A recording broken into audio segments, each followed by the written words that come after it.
दोस्तों, महाशिवरात्रि का व्रत फाल्गुन मास के कृष्ण पक्ष की चतुर्दशी तिथि के दिन मनाया जाता है और शास्त्रों के अनुसार इस दिन अगर विधि विधान से भगवान शिव की और माता पार्वती की पूजा आराधना की जाती है तो मनुष्यों की कोई ऐसी मनोकामना हो ही नहीं सकती है जो कि महाशिवरात्रि के पूजन से पूर्ण न हो, क्योंकि ये दिन अत्यंत ही श्रेष्ठ दिन माना जाता है। ये वर्ष का वो एकमात्र दिन है जिस दिन आप किसी भी मनोकामना से सच्चे मन से अगर रात्रि में भगवान शिव की आराधना करते हैं तो विश्वास रखिए, मनोकामना आपकी चाहे जितनी बड़ी हो और आपके जीवन की परेशानियां चाहे जितनी भी हो, समस्त परेशानियों का समापन हो जाता है और कोई भी आपकी मनोकामना पूर्ण हो जाती है मात्र महाशिवरात्रि की रात्रि में भगवान शिव की पूजा आराधना करने से। तो आज की वीडियो में मैं आपसे बात करने वाली हूँ कि संतान प्राप्ति के लिए महाशिवरात्रि के दिन कौन सा उपाय करना चाहिए। और हाँ, ये एक रिक्वेस्टेड वीडियो है, जैसे कि बहुत से लोगों के प्रश्न आ रहे हैं कि संतान प्राप्ति के लिए कोई उपाय बताइए जिससे कि महाशिवरात्रि के दिन हम कर पाएं।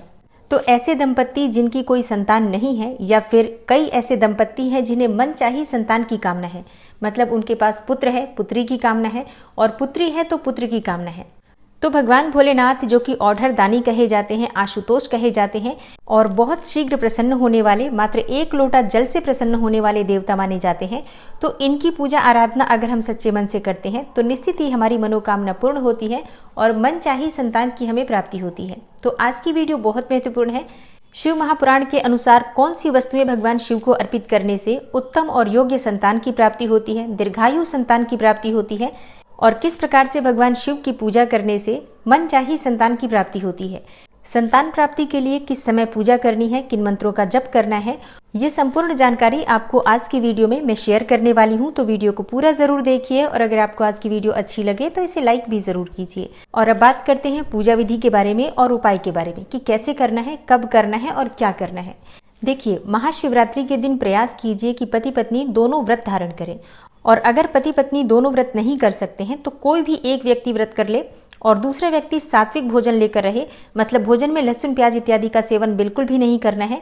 तो महाशिवरात्रि के दिन सुबह जल्दी उठ जाइए, उठकर स्नान कर लीजिए। स्नान करने के बाद साफ स्वच्छ वस्त्र धारण करके भगवान सूर्यदेव को जल अर्पित कीजिए। उसके बाद अपने घर के मंदिर में जो भी देवी देवता विराजित हैं, जिनकी भी आप नित्य पूजा करते हैं, कर लीजिए।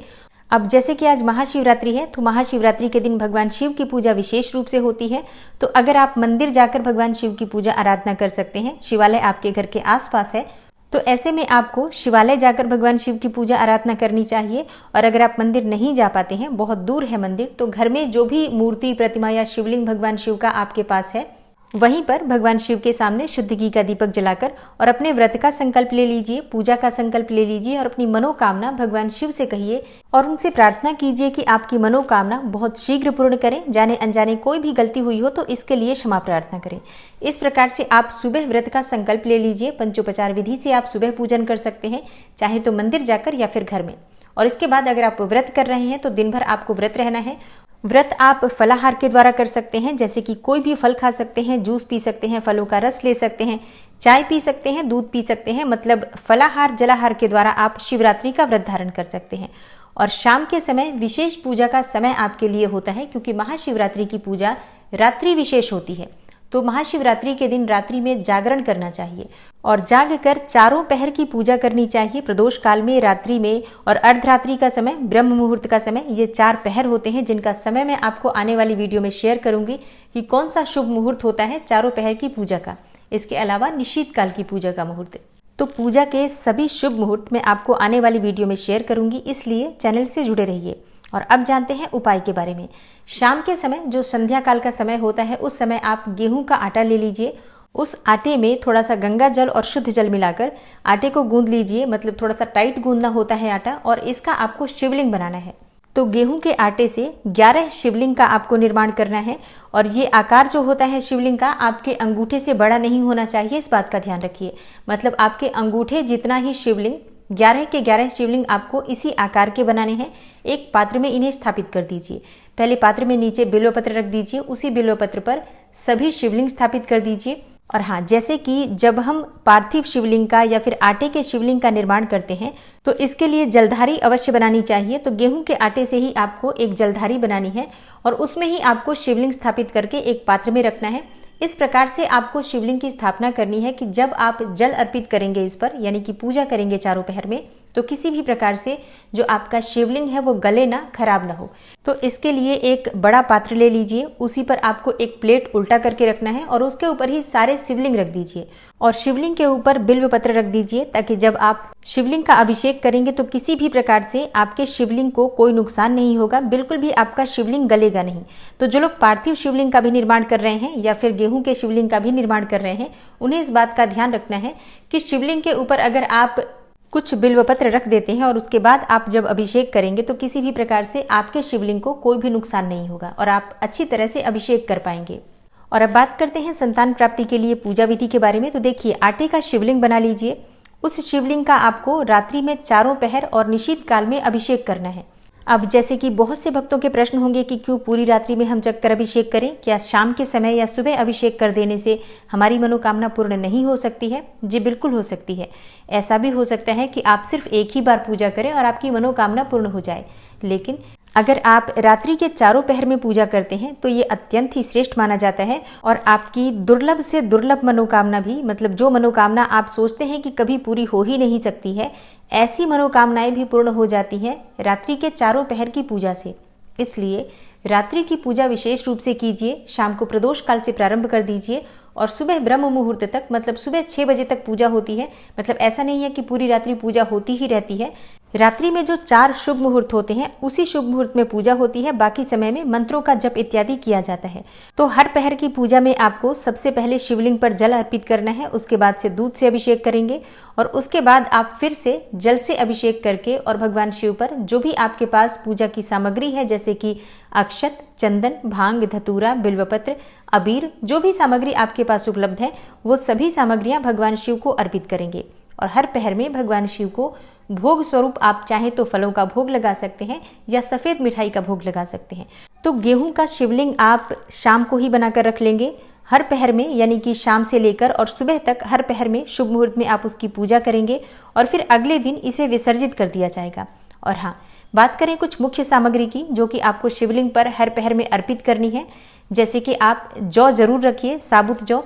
प्रत्येक पहर में पूजा पूर्ण करने के बाद जौ के कुछ दाने भगवान शिव को अर्पित करने हैं या अपनी मुट्ठी में जौ लेकर 1 मुट्ठी जौ हर पहर में आप अर्पित कर सकते हैं। बांस के ताजे हरे पत्ते आपको चाहिए, जैसे कि बिल्व पत्र अर्पित किया जाता है उसी प्रकार से आपको बांस के ताजे हरे पत्ते भी अर्पित करने हैं। बांस के पत्ते अर्पित करने से वंश की वृद्धि होती है, मतलब पुत्र संतति की अगर आपको कामना है तो बांस के पत्ते अवश्य ही अर्पित करने चाहिए। धतूरे का पुष्प, जो कि सफेद रंग का धतूरे का पुष्प होता है, वो भगवान शिव पर अगर आप अर्पित करते हैं तो इससे भी आपकी मनचाही संतान की कामना पूर्ण होती है। मतलब अगर आप पुत्र की कामना करते हैं, पुत्री की कामना करते हैं, तो मनचाही संतान की कामना के लिए धतूरे का पुष्प अवश्य अर्पित करना चाहिए।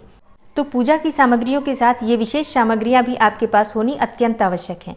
और शिवलिंग का अभिषेक आप कच्चे दूध से करेंगे, तो गाय का कच्चा दूध मिल जाए आपको तो उसकी व्यवस्था कर लीजिए। और इसके साथ ही आपको चाहिए गाय का शुद्ध घी।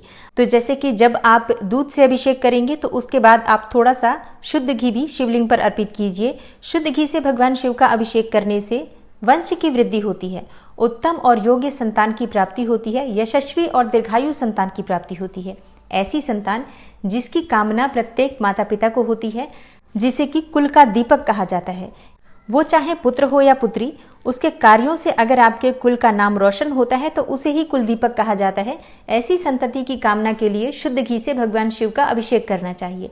तो संतान प्राप्ति की कामना के लिए जो पूजा में सामग्री चाहिए वो विशेष रूप से आपको चाहिए गाय का घी, गाय का दूध, जौ के कुछ दाने, धतूरे का पुष्प और बांस के हरे ताजे पत्ते। ये बहुत आसानी से मिलने वाली सामग्री है, आपके पास काफ़ी समय है अभी, आप एकत्रित करके रख लीजिए। और बात करें मंत्र के बारे में कि कौन सा मंत्र जपना चाहिए, तो देखिए, वैसे तो शिव महापुराण के अनुसार शिव महिम्न स्तोत्र का जप करते हुए 11 बार प्रत्येक शिवलिंग का अभिषेक करना चाहिए।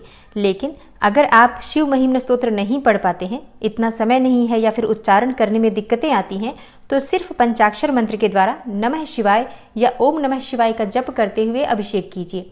और पति पत्नी दोनों मिलकर भगवान शिव की पूजा प्रार्थना करके उसके बाद अपने मन की कामना कहते हैं तो विश्वास रखिए आपकी मनोकामना निश्चित ही भगवान शिव की कृपा से पूर्ण होती है। और हाँ, बात करें आपके प्रश्नों के बारे में कि अगर मान लीजिए कि पति या पत्नी दोनों उपलब्ध ना हो एक समय में, तो क्या अकेले कर सकते हैं? जी हाँ, बिल्कुल कर सकते हैं। अगर आप अकेले हैं, मतलब पति या पत्नी कोई भी, तो कोई भी कर सकता है, कोई समस्या नहीं है।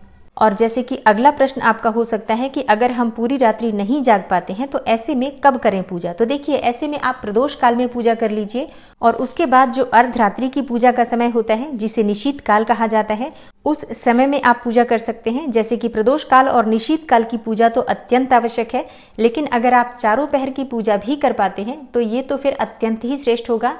और जैसे कि कई भक्तों के प्रश्न आ सकते हैं कि क्या हम सुबह ही, मतलब महाशिवरात्रि के दिन सुबह के समय पूजा में ये सभी चीजें अर्पित कर सकते हैं? जी हाँ, बिल्कुल कर सकते हैं। आप सुबह भी इसी प्रकार से पूजा आराधना कर सकते हैं। ये सभी चीजें आप सुबह की पूजा में भी अर्पित कर सकते हैं। और अब कई भक्तों के प्रश्न आते हैं कि विसर्जन कब और कैसे करना चाहिए। तो देखिए, विसर्जन अगले दिन किया जाता है जब हम रात्रि में पूजा के लिए शिवलिंग बनाते हैं, मिट्टी का बनाएं या फिर हम गेहूं के आटे का बनाते हैं, तो शिवलिंग का विसर्जन हम अगले दिन करते हैं और जो भी सामग्री हमने अर्पित की होती है वो सभी सामग्रियां शिवलिंग के साथ ही विसर्जित कर दी जाती हैं। और हाँ, आप चाहें तो जल प्रवाह कर सकते हैं या फिर कहीं भी किसी पेड़ के नीचे मिट्टी में अगर आप दबा देंगे तो इसे मिट्टी में रहने वाले जो जीव होते हैं, जैसे कि चींटियां इत्यादि, इस आटे को ग्रहण कर लेती हैं। तो आशा करती हूँ आज की वीडियो से आपको लाभ अवश्य होगा। और हाँ, इससे संबंधित और भी अगर आपका कोई प्रश्न हो तो कमेंट बॉक्स में आप लिख सकते हैं। मेरी तरफ से आप सभी को महाशिवरात्रि की हार्दिक शुभकामनाएं। भगवान भोलेनाथ की कृपा से आपकी हर मनोकामना शीघ्र ही पूर्ण हो। और मैं मिलती हूँ आपसे अगली वीडियो में। तब तक के लिए नमस्कार।